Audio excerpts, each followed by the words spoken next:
Hello, everyone. I am Alessio from Evolution AI, and today's talk will be given by Anna Rogers, who is a postdoc for University of Copenhagen. And the talk is titled BERTology Nuggets, What We Have Learned About How BERT Works. During the talk, you are free to ask questions. You're free and encouraged, actually, to ask questions using Zoom's Q&A functionality. And we will answer your question at the end of the talk during a Q&A session that will be facilitated by Alessandro Raganato, who is a postdoc at the University of Helsinki. And without further ado, I leave the stage to Anna, who I invite to take it away. Thank you.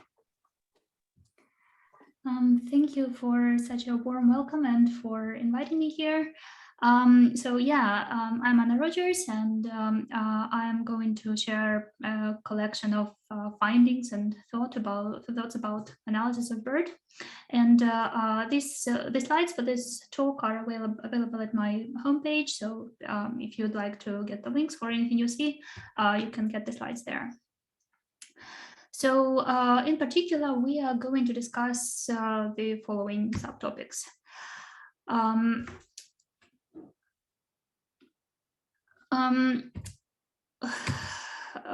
We will have a quick recap of BERT and how we analyze it and evaluate it.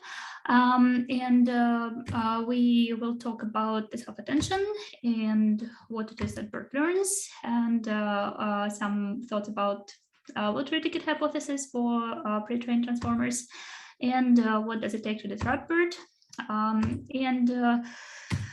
I shall start by saying that this is by no means just my work. It's work by many great people in many institutions, and all of the links are also available in the slides. So to recap, BERT is this insanely popular transformer, which won the Best Paper Award at NACL in 2019, and it is still a must-have baseline for the models in this class.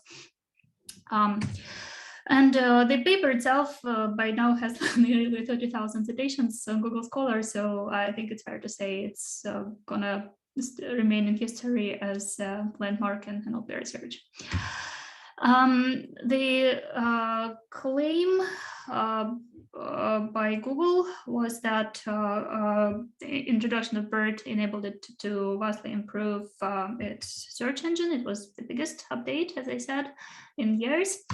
Fundamentally, BERT is just a stack of transformer encoders, and I'm going to assume that even people who are not in NLP are familiar enough with the architecture itself that I will not spend much time on this.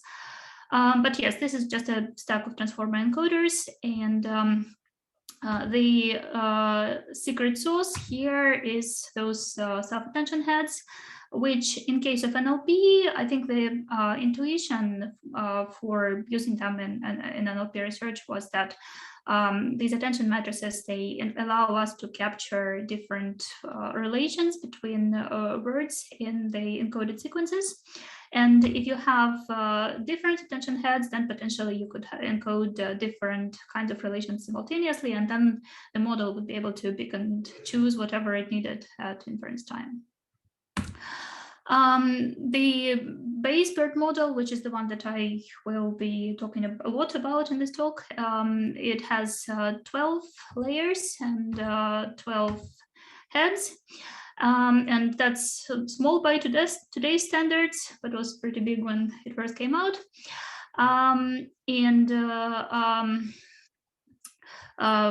Increasingly, more and more people are raising concerns about how we could do something more efficient that gets the same performance, and this is also a thought that will be recurring through the talk.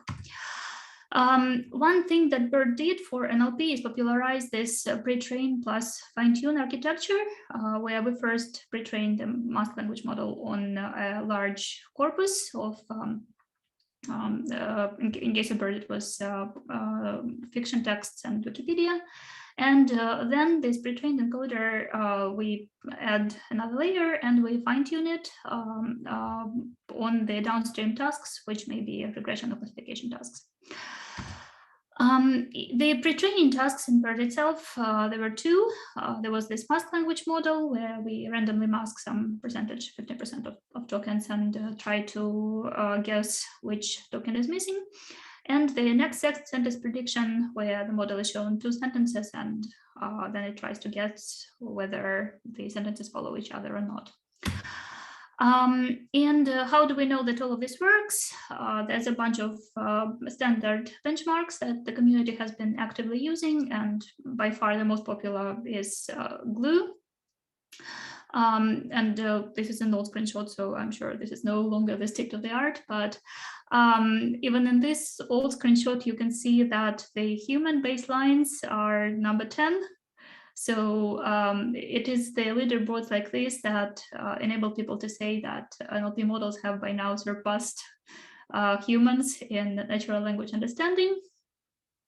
But this is, of course, by no means the effect, but we do need to know something about this GLUE benchmark, because again, I will be talking a lot about this in this talk. So you can see that there's several columns in the leaderboard, and these correspond to different tasks. You could say that there's basically 4 categories of tasks here. One is tasks which are focusing on text similarity and paraphrase. 1 sentiment analysis dataset, 4 datasets which focus on entailment and inference, and the one that is called WNLI is basically the Vinograd schema challenge, the common sense reasoning task that was converted to classification inference task. And then the COLA dataset, which focuses on linguistic acceptability judgments. And 2 of these tasks are regression tasks, COLA and STSB. And that's all you need to know to follow the rest of the talk. So, okay, let's first talk about those self-attention heads. How really important are they for performance of BERT on linguistic tasks? There have been quite a few studies that were probing different heads and showing that some of them seem to be encoding different kinds of syntactic relations. So this is one of such papers.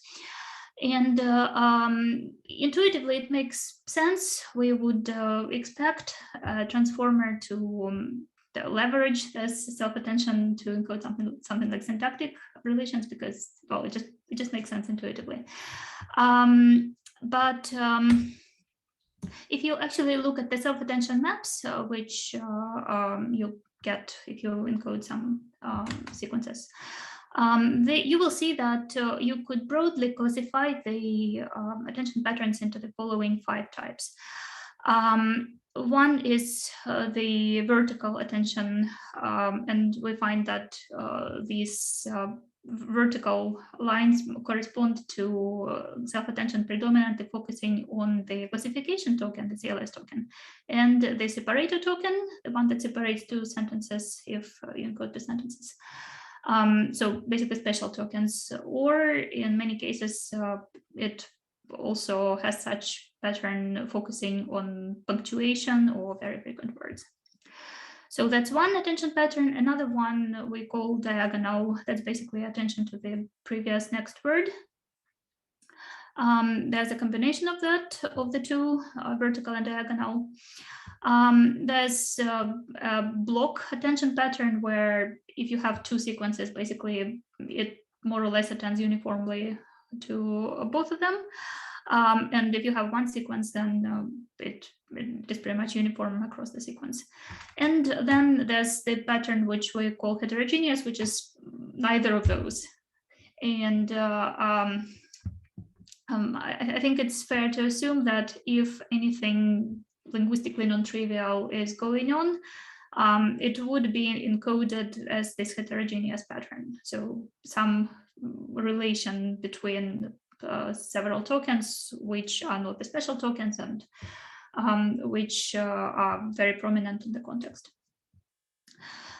You'd expect that if BERT is so smart linguistically that you'd have a lot of those attention heads used for encoding heterogeneous pattern, but actually, if you look at what proportion of heads which have which patterns in glue tasks, you will find that a lot of it is actually just vertical patterns, so attention to special tokens. Some diagonal patterns and heterogeneous pattern depending on the task in fine-tuned BERT may not even be 50% of the heads. And you'd guess, okay, maybe some heads are just not very informative, so it's okay if it doesn't use them that much. But in this study, one of the things that we did was try to identify a type of relation which we thought would be very important for linguistic tasks, for natural language understanding tasks. So we found two heads in BERT, which seemed to be very useful for detecting relations between basically the argument and the predicate of the sentence when there were a lot of words between the argument and the predicate. Because the argument predicate structure is central to the central semantic relation in a sentence, you'd guess that this should be useful for any natural language understanding model. But guess what?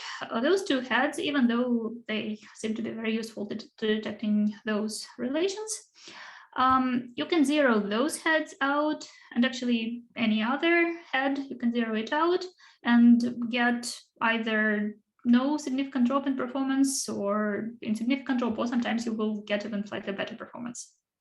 So even the heads which should make a lot of difference, they don't. You can also drop entire heads, entire layers, and also not get a lot of drop in performance. And this finding was corroborated also by two other studies. You can lose a lot of heads and not lose much performance for that. Okay, but if so, then what do the pre-training and fine-tuning actually do? And one of the interesting findings of that same study was that BERT actually works pretty well even without pre-training. So in this table, you see the results on some glue tasks of which you get if you just use BERT without pre-training, and you see that they're not great. But the second column is the BERT, which is just randomly initialized and then fine-tuned. And you see that depending on the task, it is doing fairly well. On SST2, the Stanford Sentiment Tree Bank, it is getting 80% with just fine-tuning and without any linguistic information that would be obtained from pre-training. And yes, if you do add pre-training, as you can see in column 3, then you get better results. But I guess the question is, do we actually get the bang for the buck here if we get 80 without this costly pre-training? Then what does it tell us about the task, and what does it tell us about what it is that we need to do to solve that task? Furthermore, if you look at what actually happens to the model after fine-tuning, so this is the these are heat maps for BERT heads and for different heads in BERT layers for each of the glue tasks, and the color, the darker the cell, the more that had changed in after fine-tuning. And the lower rows in this heat map correspond to the final heads, the ones that are closer to the output. And you see that in most cases, it's those heads which change the most. And it is actually also corroborated by some other studies which conclude that it is the final layers that are the most task specific and the middle layers which are more transferable. if you look at how it actually changes, so this is an example of from a QNLI dataset, and this is after fine-tuning. You see that those final layers in the bottom of the diagram, actually all that those heads do is attention to the special classification token. Whatever it is that this task taught, it is not encoded, at least in self-attention, in some extra linguistic patterns, which would be useful specifically to the NLI task. Okay, so our third question is, does the lottery ticket hypothesis hold for pre-trained BERT? And if you probably remember that the lottery ticket hypothesis, as originally formulated, is not at all about pre-trained transformers. It is about dense, randomly initialized feed-forward networks. And the hypothesis says that such networks contain subnetworks, winning tickets, which can be trained in isolation and reach test accuracy comparable to the original network in a similar number of iterations. So this study, when BERT plays a lottery, all tickets are winning, is a study of whether that holds for pre-trained transformers, even though they are pre-trained and randomly initialized. So we experimented with two pruning methods here.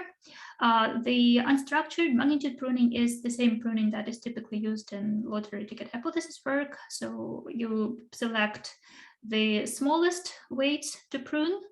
At each iteration, you prune 10% of the smallest weights, irrespective of whether they are in the models. In the model, and then you evaluate on the development set, and you repeat that for as long as you get over 90% performance of the full model. And the other method that we tried is structured pruning. Here we do pay attention to BERT architecture. We prune whole heads and feed-forward layers. And we select which ones to prune based on their importance. We expanded the approach proposed by Mitchell et al. In A16 heads better than one. So we calculate the importance for the model of a given head or MLP.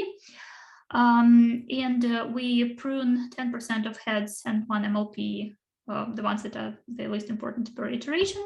And we continue that again for as long as we get at least 90% performance of the full model. So, okay, let's see what the good subnetworks look like.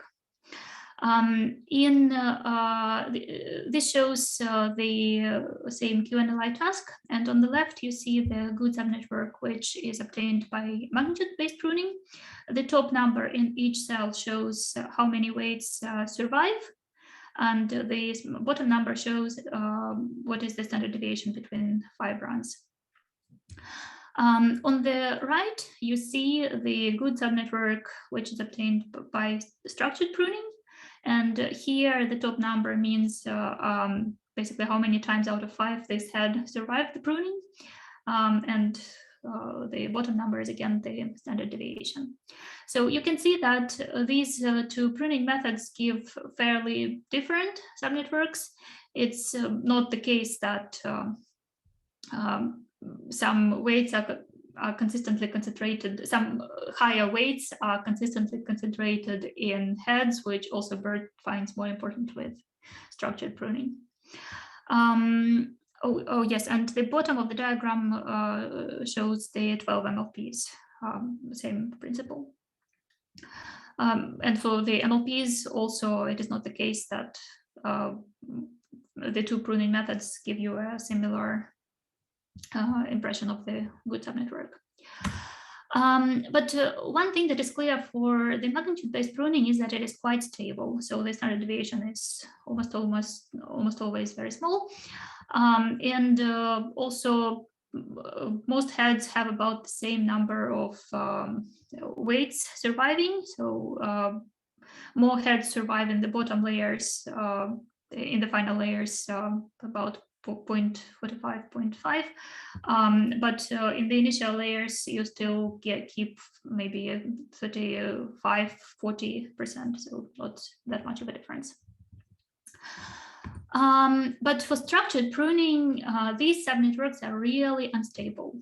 So even though we have some heads which survive 5 times out of 5, you see that it doesn't really mean much. If you compute Fly's kappa for the survival of different heads across standard deviation, you see that it will be 0.1, 0.3, and if this was inter-annotator agreement, you'd say that the task is not well defined. Why is it so unstable? Well, it turns out that if you look at those importance scores which were calculated for different heads and MLPs, most of them are equally unimportant. Most of them have low importance.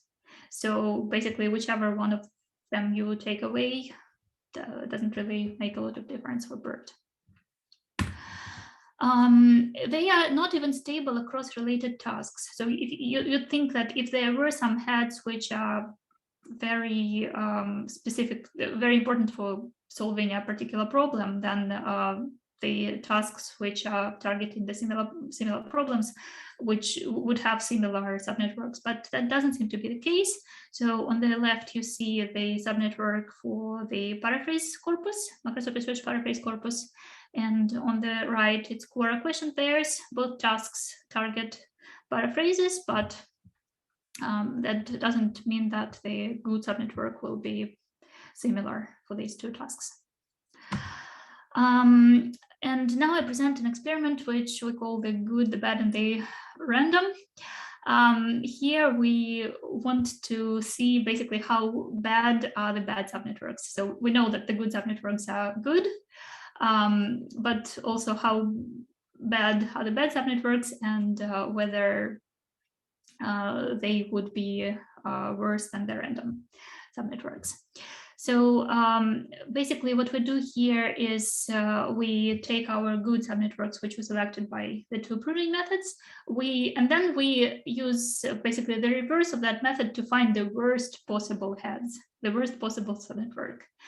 And then which would be of the same size as the good subnetwork. And then we also randomly sample the heads and MLPs to find the random subnetwork of the same size. And if everything works as expected, we would expect that the good subnetwork can be retrained to a better performance than the random subnetwork, and the random subnetwork would do better than the bad subnetwork. So this is what we actually get. This is the results for magnitude pruning. And the dark blue bar indicates the performance of the full model. The green bars are the pruned and retrained good subnetwork. And you see that the dark green bar is typically better than the light green bar. And that means that, yes, the good subnetwork gets retrained. Actually, you can see that the key prediction of the lottery ticket hypothesis holds. It does mostly reach the performance of the full model. Now, the pink and the red subnetworks bars, they are for the random subnetwork, and you can see that, yes, the red bar, the random subnetwork, can be retrained, but it doesn't reach the full the performance of the good subnetwork. And the final bars are for the bad subnetworks, and you can see that it's typically even worse. So we have our pattern as expected. The good is better than random, and random is better than bad. And you can also see that for two tasks, we have like a dramatic slip in both random and bad. And these two tasks are regression tasks. And these seem to be a lot more difficult if you are starting from not the best possible subnetwork. Okay, so this is magnitude pruning. What about the structured pruning? Here we see that basically for most tasks, there is not such a clear difference between the good, the bad, and the random. For most tasks, those subnetworks of even the worst possible heads, they can still be retrained to reach pretty good performance. And even for the regression tasks, you see that now the model doesn't suffer as much as it did with the magnitude pruning. This is why we call the paper, when BERT plays the lottery, all tickets are winning. Pretty much with structured pruning, even if you pick the worst possible heads, chances are you won't lose the lottery. You won't win, but you also won't lose. If you look at how bad those bad subnets really are, you see that it's actually comparable with the original glue baselines with BLSTM and Elmo. So yeah, even the worst possible part of BERT still does fairly well.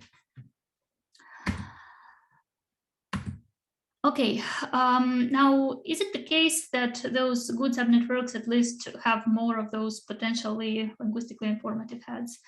That doesn't seem to be the case either. So on the left, you see the super survivor heads, the ones that most consistently survived the pruning across across 5 runs in different glue tasks. And the top row shows the regular attention maps, and the bottom row shows the normalized attention as proposed by Kobayashi. And you see that in either case, it's not the case that the predominant attention pattern is the heterogeneous one, the blue one. There's quite a bit of it, but not doesn't seem to be very different from just the average of all heads, which is what you see on the right. So again, it doesn't seem to be the case that whatever heads are very important for solving the task, the heads in the good subnetwork, they don't seem to be preferentially potentially linguistically informative. Okay, so looking at all of this, one might ask, well, is BERT invincible? We can prune it left and right, we can remove half the heads, we can remove layers, and still it won't lose much performance. Actually, it turns out that you can very seriously disrupt it by disabling less than 0.1% of model weight. And this is a new paper this year. In this paper, we showed that not just BERT, but also all of its cousins and XLNet and BART and Electra and GPT-2, they have high magnitude weights in the same position in the final operation across transformer layers. This is what it looks like in BERT. In BERT, it would be the scaling factors and biases in the output layer norm. In GPT-2, there is no output layer norm, so it would be the output dense layer. But basically, whatever is the final operation, all the transformers that we looked at, they have this phenomenon of high magnitude weights, which are exactly the same in the same position across all the layers of the model. So for the base BERT, it would be the magic positions 308 and 381. And here's what it does. So let's look at Roberta. This is an original paragraph about Ghostbusters. This is how Roberta reconstructed when the model is fully intact. But if we remove those outliers, this is what it does. So it doesn't even have the good notion of what part of speech is appropriate anymore. And just as a control, if you disable the same number of random weights and biases, scaling factors and biases, the model doesn't seem to suffer at all. So it is specifically about those magic outliers. We showed in pre-training BERT medium model that those outliers emerge relatively early in training, and it seems that also it is the point at which the language model performance seems to start improving. It's not clear whether the relation is causal, but it does seem to correlate at least. Okay, so okay, what exactly does can we say that we teach BERT given all this? Well, it appears that our data sets are just too easy. If completely random BERT can still be fine-tuned on this sentiment task and get 80% accuracy, that tells us something about that task. We have plenty of evidence by now that BERT learns all kinds of shallow heuristics in NLI, in reading comprehension, and probably everywhere else. So one example would be from our work on a reading comprehension benchmark called Quail.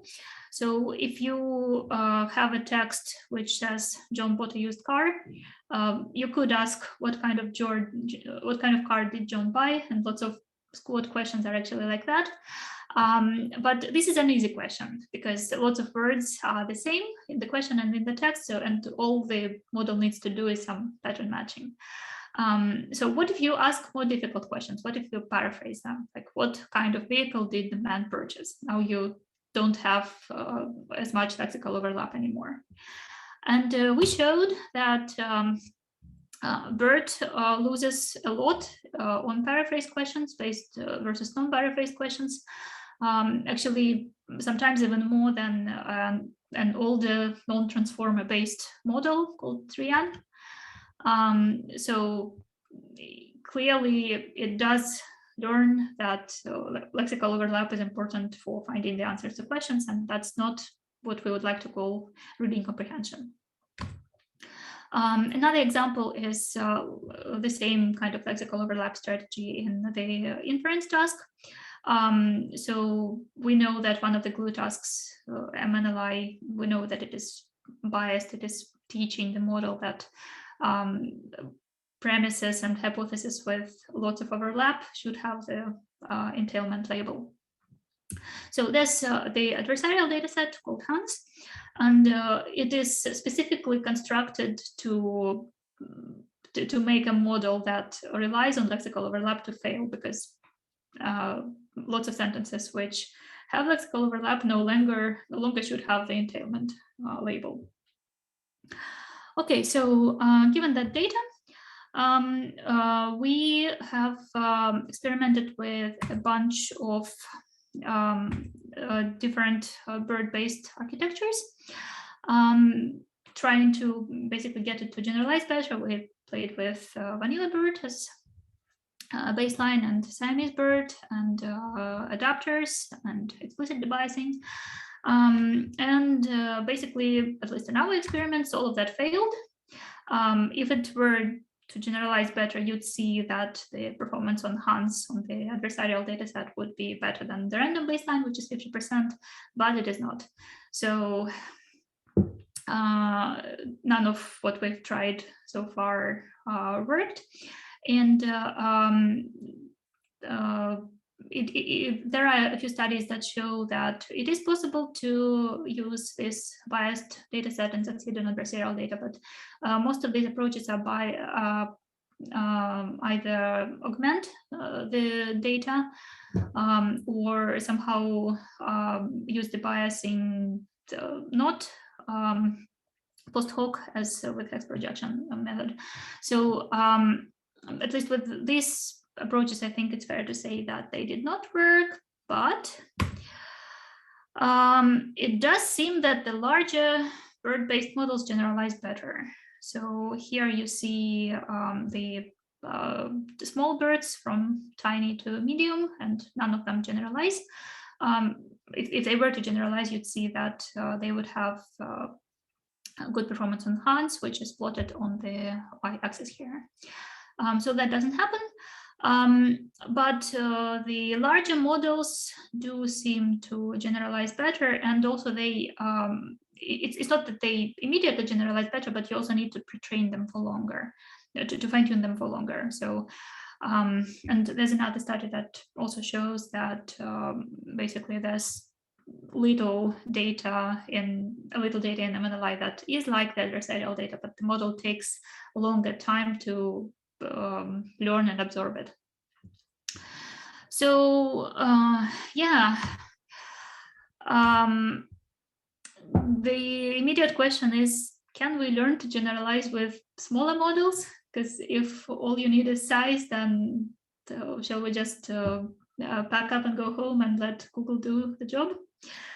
And also, can we pre-train transformers more efficiently, given what we know about this outlier phenomenon, and given what we know about the attention head redundancy and the fact that it still learns those diagonal attention patterns, even though theoretically it doesn't need to learn word order, it already has the positional encodings, right? Okay, another question for the future: can we get the transformers to learn more high-level and interpretable patterns for NLU tasks? So far, it seems that if it has any chance at all to pick up on shallow patterns like this lexical overlap thing, that it will. But how do we get it to learn some patterns which are closer to what we would like to call understanding? And can we actually tell what that is? Can we tell when BERT is right for the right reasons? So yeah, I think this is pretty close to 40 minutes, and I hope we now have plenty of time for discussion. Thank you. Thanks, Anna, for the great talk. Very insightful.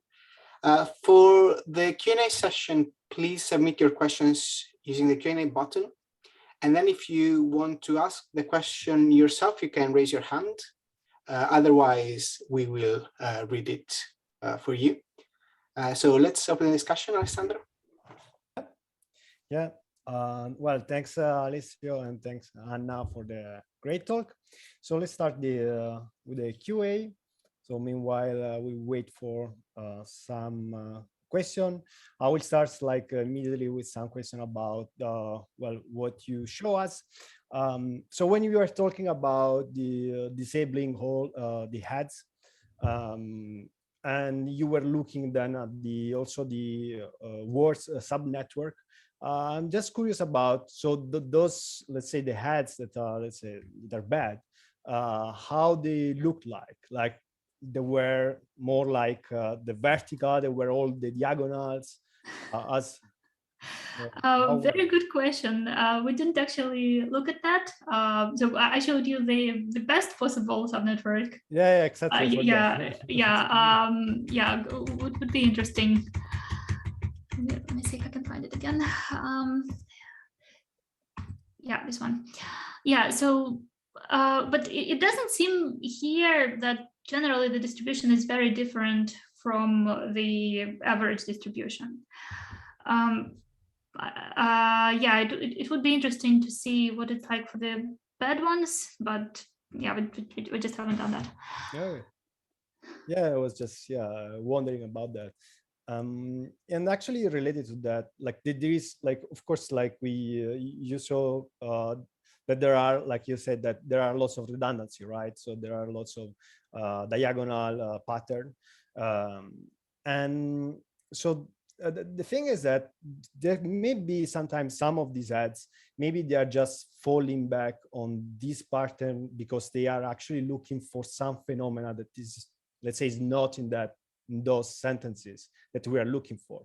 Like, for example, I'll just give you a super brief example. Like sometimes there is this rare head that basically it focuses on a rare word, for example, or sometimes someone found interrogation heads that just look at the question mark. So if this phenomenon is not in the sentence, maybe that head then falls back to the diagonal, for example, and then becomes redundant. So that may be some cases like that, or like just now I'm just wondering, just discussing about that. Yeah, that's interesting. Like maybe a head specializes in something, and then it has a secondary behavior that it uses in all other cases. Maybe that's an empirical question. But also in this, if this were the case, so let's say we have 144 heads, and then each of them has one secret special behavior, let's say, which it uses only because it is very specialized to that, but also it doesn't happen very often.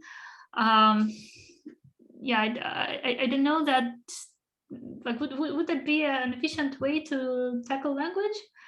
There's lots of heads, but also more of language, right? Yeah. And yeah, just like a super brief follow up on that. Just I was wondering about how much all this then like is impacted by the BP segmentation, because we talk about a lot of words, but here the input is BP units, word piece units, or whatever we want to call them.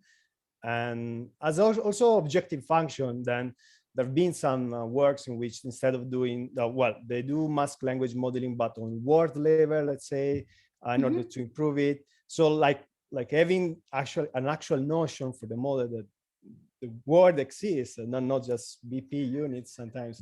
Maybe that one also does some difference for, let's say, also for learning like this attention pattern or. Maybe, and I know that yes, there's lots of attempts to modify BERT by basically different masking strategies, and yes, some were guided by syntax, and some were guided by like entities or entity knowledge or some chunks, syntactic chunks, and I guess broadly this could be transferred to the level of morphology. Fundamentally, though, I don't know, as an ex-linguist who studied morphology a lot, I feel that morphology is not that fundamentally different from syntax. If we expect the model to learn something about relations between words based on the words, then given the tokens, the subword tokens, if they at all correspond to morphemes, maybe it's not such a different process for it to learn the rules of composition of those subtokens, right? Yeah, like it's I think it would be, like it's really, it's kind of sometimes weird about this, like having, let's say, talking about words, but then it's like they are actually word like PP units. So there is a lot of I don't know, it's sometimes as just as a researcher, like it's we just get used, we are now so used with that, so it seems that sometimes we forget about it, but yeah, like it's I will try to now read some questions, maybe if someone wants actually to well actually say it, or otherwise I will say there. So there is Michael Barclay that say that BERT throws away the, first thanks for the great talk, and then so he's interested about the BERT and the grammar that it learns. Yeah, now actually Michael is here, so if he wants to actually say it. Hi, can you hear me? Hi. Yes. Yeah, so I think you've sort of touched on some of these things in the discussion you were having with Alessandro just then, and but I've worked on and developed a deep heuristic language parser for a variety of purposes, and so on, and people keep saying, BERT, you've got to do BERT. Throw away your heuristics, throw away your Stanford NLP. Heuristic systems, and I just can't see that that's right. Why would I go back to statistics when I've already got the rules? And I don't know. Can you shed some light on that from the point of view of a BERT expert? Like why should we basically use encoders, and I guess why should we use an end-to-end approach when we have our pipelines and we know that that it chunks and attends to the right things because we have put it there. Is this a question? Yeah, that's basically it. Yes, and I mean, in particular, when you've got a highly complicated sentence, you've got subclauses, embedded clauses, you've got subsequent clauses following on without subjects. You know, that does BERT cope with those at all? Okay, I think the people who would argue for end-to-end approaches, they would say that, well, it just works better. And it generalizes better, whatever it means. I guess it depends on which tasks and benchmarks you're looking at and how important it is for you that it parses, well, that it does that it gives the right decisions on the trickier cases which are so dear to the heart of the linguist. I think two interesting findings which are relevant here are one, that BERT and its cousins take a lot longer to learn the rarer phenomena. Yeah, I think it was this paper from Sam Bauman's group about basically they tested different checkpoints of Roberta, I think, during training on different kinds of linguistic phenomena, and they found that basically something like irregular verb forms it learns immediately after 100,000 tokens, and something like the island phenomena it might never get, because it's just much harder to extract that signal from the data it gets. So that's one relevant piece of evidence, I guess. And another one is all the studies which probe how BERT works on downstream tasks, natural language comprehension tasks like the reading comprehension, where the input is in some way garbled. So there's a great study which shows that basically you can replace all the tokens in Squad with placeholder tokens or randomize them, and BERT will still get you the right answer. So that says something about the task. And I think this year there was also a paper showing that the reason that this might be happening, like the reason that you may be able to get BERT to solve, let's say, inference tasks by giving it input with mangled world order, the reason it does that is that latently it learns something about word order and it can reconstruct it at inference time, even if it's not in the input. So yeah, I guess the argument against going explicit with the pipelines is that it does do the pipeline and it does it better, we just can't tell it.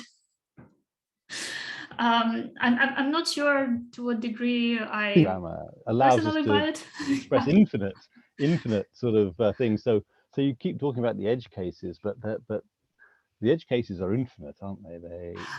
We can keep going with our grammar and constructing things of more and more complexity. And just as an example, one of the things I'm working on is looking at event extraction, dates and times and things. And we don't just express dates as absolutes all the time. We don't say on the 24th of November 2021 at 1 o'clock I did this. We establish a context where we're talking about 2021 November, and then we say, forget that, that's done. We might have said that 3 sentences ago. Then we say, yeah, on the 21st at 1 o'clock I did this, and then at 2 o'clock I did that, and then you come straight back and say, but next week I'm doing this. And so you can humans build up this rule-based context over many paragraphs, and I can't see BERT ever getting to grips with that. Am I wrong? I don't know. Well, we so far have not quite figured out what to do with longer contexts in general. not just, I think, with BERT, but generally in NLP, I don't think we have good solutions for long range comprehension. Yeah. Sorry sorry, Anna. Yeah, I was just trying then to sorry to interrupt. Just to then move along also to other questions for time reason. Just for that. Thank you. I'm sorry. Taking up too much time. Thanks very much, Anna. It was a lovely talk. Thank you. And then so there is another question actually by Sebastian Espinosa. And it is about probing. So there is so if I don't know if Sebastian is here and wants to say it, otherwise I will do it. Okay, so basically he's saying that, okay, it seems that BERT encodes more of syntax information rather than high-level semantics. So what do you think it is? It is because of this objective function, because we are pre-training over masked language modeling. And so yeah, so he more interested about this the probing. Right. So if I remember correctly, it was I think the conclusion in that paper was that different layers succeed in different tasks, and the tasks which they categorized as more semantic are more successfully solved in the later layers, right? I think that was the core methodology. So yeah, again, as an ex-linguist, I just don't fundamentally believe so much in the separation of syntax and semantics. And I am very unclear that that we can clearly distinguish between them in our downstream tasks, in something like reading comprehension. Like I wouldn't know whether this is more syntax or semantics. It needs both. And even something like post-tagging, something that seems to be purely formal, well, you can't really do it without syntax, right? You can't really do it without meaning. You as human, you would not be able to just tell by pure form what is the post-tag. Otherwise, we'd have it have parsing nailed down decades ago. So yeah, I don't know to what degree we really know that there's different parts of BERT that know more about syntax or semantics. That's probably disappointing. And then there is also this huge debate about the probing per se, like the as actual measure or way to measure like what we want to evaluate. But yeah, so there are like the sides from which people are pro probing, people against probing. Yeah. But then yeah, well, I will move on Delip Rao. So another question, if it's fine, I think it's fine. It's so the first, he actually has two questions. Again, if he wants, like, raise your hand, but let's say immediately. So the first question is more about, as a community, we seem to be over-indexed on this benchmark dataset. How will these results change if we use dataset beyond Squad and beyond, let's say, GLUE? In other words, how robust are BERTology results for variation in dataset and task? This is a great question, and I hope the community will start answering it more. Yeah, it's I've been wondering why people just keep using GLUE. Like I've myself just shown you 5 papers which all have GLUE, even though I know all the problems with it. And I guess one of the issues is that well, reviewers expect something that they have seen. And so we as a community are kind of perpetuating the things that have been done just because they have been done, and then they're easier to sell to the reviewers, which is ourselves. So we're doing it to ourselves. Yeah, I think as soon as we start going out of these benchmarks, we will see that not everywhere BERT succeeds equally well. Of course, we will see that maybe there are different patterns of failure and success. I hope that we will see more multilingual, not multilingual, but monolingual models evaluated on monolingual versions of different benchmarks. Because so far, most of the work that has been done in the NLP community, you can add reading comprehension in English. And this is kind of cheating, especially for reading comprehension. You see that these models rely a lot on lexical overlap. And in English, it's a particularly easy strategy because pretty much there's no morphology. So lexical overlap already gives you a lot of cues. Even a data set like Squad, I bet it is a lot harder to solve in a morphologically complex language.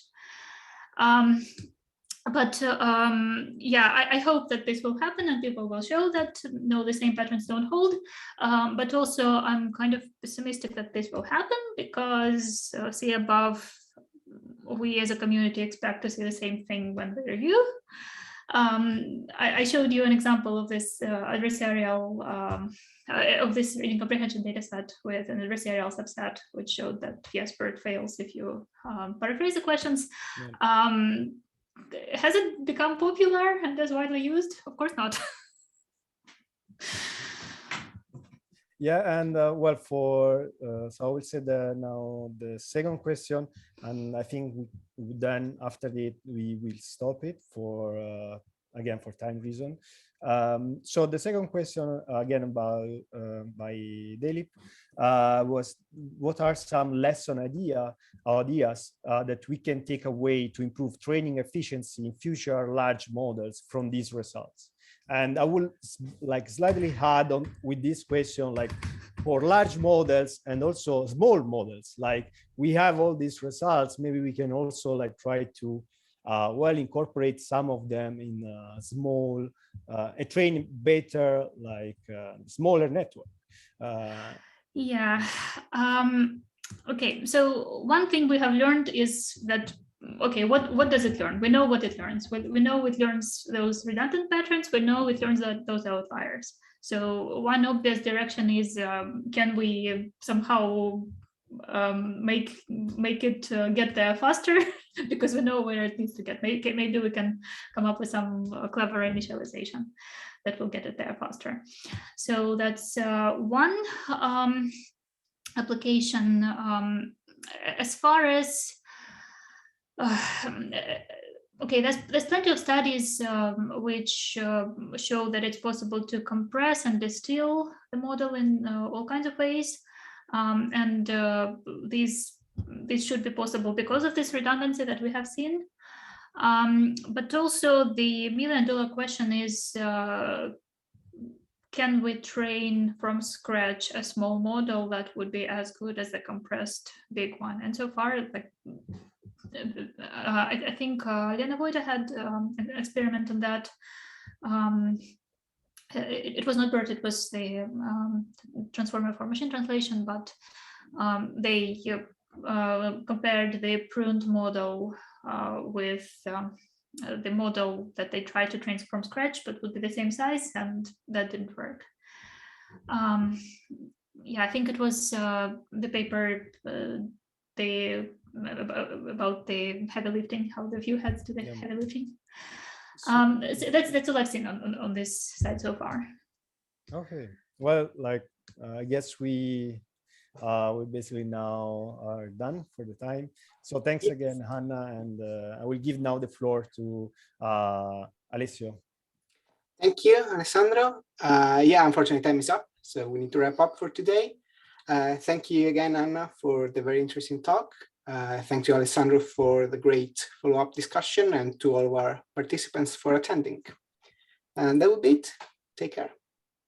Thank you so much.